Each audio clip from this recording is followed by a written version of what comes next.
안녕하세요. 굿모닝 행정을 진행하는 여러분의 영디 최영희입니다. 자, 우리가 어저께 정책 결정 두 번째 파트, 첫 번째 파트 했잖아요. 우리 오늘은 두 번째 파트 집단적 의사결정 내용 들어가도록 하겠습니다. 어제 문제를 풀어볼 때도 마찬가지였지만 개인 차원의 의사결정 모형과 집단 차원의 의사결정 모형은 실제 문제 내에선 같이 연결해서 출제가 되는 경우가 많습니다. 그래서 내용 정리는 따로따로 해도 돼 문제를 푸실 때에는 연결시켜서 풀어주는 연습도 해주셔야 합니다. 1번부터 갈게요. 자, 개인 차원의 의사결정 모형과 달리 집단 차원의 의사결정 모형은 개인 차원이 아닌 집단에서 이루어지는 의사결정입니다. 대부분의 조직에서 이루어지는 의사결정은 혼자 독임으로 의사결정을 하는 게 아니라 집단 차원에서 이루어지기 때문에 그거에 대한 내용 먼저 들어가 있고요. 이 집단적인 의사결정 과정 내에서 나타날 수 있는 가장 큰 하나의 문제 중에 하나가 바로 집단사고의 딜레마입니다. 만장일치에 대한 과도한 집착 때문에 누군가 의사를 이야기하지 않고 침묵한다. 그러면 그걸 합의로 간주하는 만장일치의 환상이 나타날 수 있는 거고요.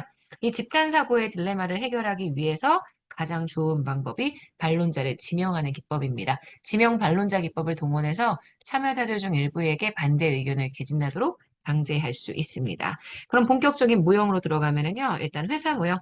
회사 조직, 제가 펌이라고 얘기했어요. 로펌할 때 펌. 상이한 목표를 가지고 있는 여러 하위 집단들이 되게 느슨하게 연합되어 있는 그런 조직입니다. 갈등이 완벽하게 해결되지 않고요. 적당히 해결되는.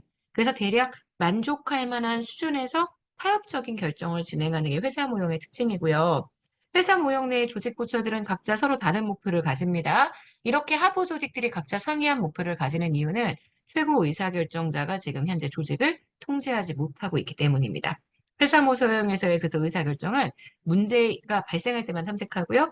갈등을 완벽하게 해결하지 못하고 준해결합니다. 그냥 불확실한 상황을 회피하는 고로한 방법들이 여러 번 만들면 그걸 통해 조직이 학습하게 되고 그 학습의 결과 표준 운영 절차가 만들어집니다. 근데 이 표준 운영 절차는 문제를 완벽하게 해결할 수 없는 그런 방법입니다. 자, 쓰레기통 모형도 갈까요?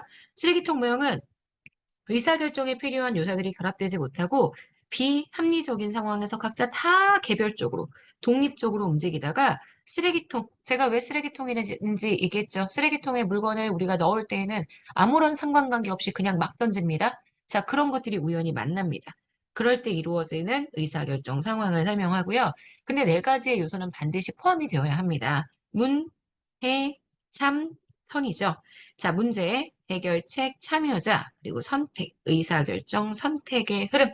자, 그래서 이 네 가지 요소가 있어야 합니다. 자, 쓰레기통 모형에 대한 설명이었고요. 자, 그 다음 앨리스 모형이요. 1960년대 미국의 쿠바 미사일 위기 사건. 이 사건을 해결하는 과정에서 미국 외교정책 과정을 분석한 후에 이 이론의 설명력을 높이기 위해 조직과정 모형, 관료정치 모형, 이런 것들을 제시한 모형이고요. 그래서 앨리스 모형은 크게 세 가지, 합리적 행위자 모형, 그 다음 조직 과정 모형, 그 다음 관료 정치 모형 세 가지입니다. 합리적 행위자 모형은 가장 이상적이라고 생각되는 모형이죠. 정책 결정의 주체가 완벽한 중앙 집권적 통제권을 가지고 있고 완전한 정보를 가지고 있습니다. 조직 내에 최고 의사 결정권자가 이들 모든 권한을 가지고 있다고 이야기하는 것. 날라갔어요.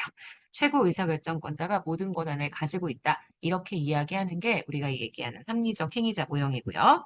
조직과정 모형은 조직의 하위 계층, 관료정치 모형은 조직의 상위 계층에 적용하기 용이하다. 이렇게 볼 수 있습니다.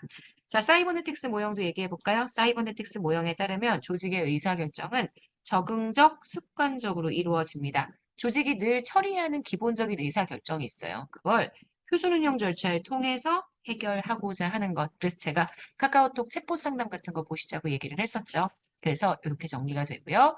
사이버네틱스는 조직의 불확실성을 통제하기 위해 특정한 변수만 관리를 합니다. 그래서 그거 이외의 나머지 정보들은 무시하게 된다. 제가 이렇게 얘기를 했었죠.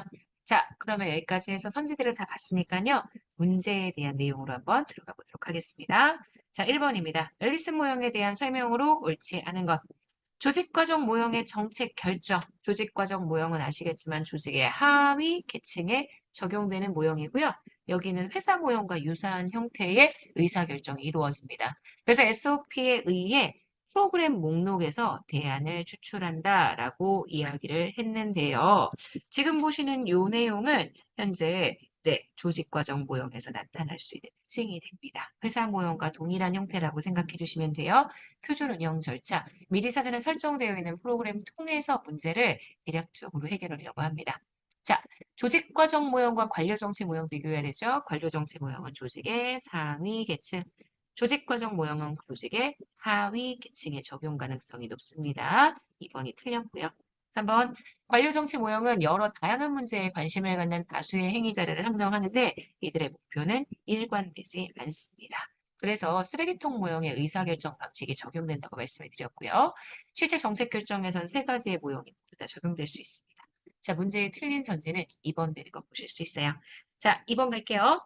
정책 결정 모형에 대한 설명으로 옳은 것. 쓰레기통 모형에서는 문, 해, 참, 선 네 가지의 요소가 독자적으로 흘러다닙니다. 의존하지 않습니다. 그러다가 어떤 계기로 우연히 만나게 될 때 결정이 이루어진다고 보고요.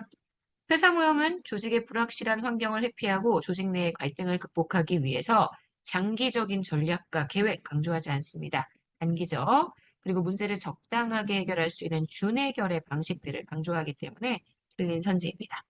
앨리스 모형 2, 조직과정 모형이죠. 조직과정 모형은 약간 회사 모형 같다고 했어요. 긴밀하게 연결되지 않았고요. 느슨하게 연결된 하위 조직들이 표준 운영 절차를 통해서 상호 의존적인 의사결정을 한다고 보기 때문에 지금 요거는 X가 됩니다. 여기는 맞아요. 하위 조직들이 표준 운영 절차를 통해서 어느 정도의 문제를 해결할 수 있는 의사결정을 합니다. 근데 그들의 연결은 굉장히 느슨한 연결이고요. 상호 의존적이라기보다는 갈등을 적당하게 해결할 수 있는 의사결정을 한다. 이렇게 보셔야 합니다. 3번 X. 4번 스타인브루어는 시스템 공학의 사이버네틱스 개념을 이용해서 관료제에서 이루어지는 정책 결정을 최대한 단순하게 특정한 상태를 유지하고자 하는 과정으로 묘사하고자 했습니다. 그래서 4번은 현재 맞는 선지가 됩니다. 자, 문제의 정답이 되는 건 4번이고요. 여기까지 보시면 우리가 집단 차원의 의사결정 모형까지 다 정리를 했습니다. 우리 오늘 정책 결정은 다 마무리했으니까 내일은 다시 앞으로 가야 되죠. 정책 분석으로 들어가도록 하겠습니다. 여러분 오늘 하루 정말 잘 보내시고요. 좋은 하루 만드세요. 오케이? 네, 오늘 하루도 여러분 거예요. 내일 아침에 만날게요. 안녕.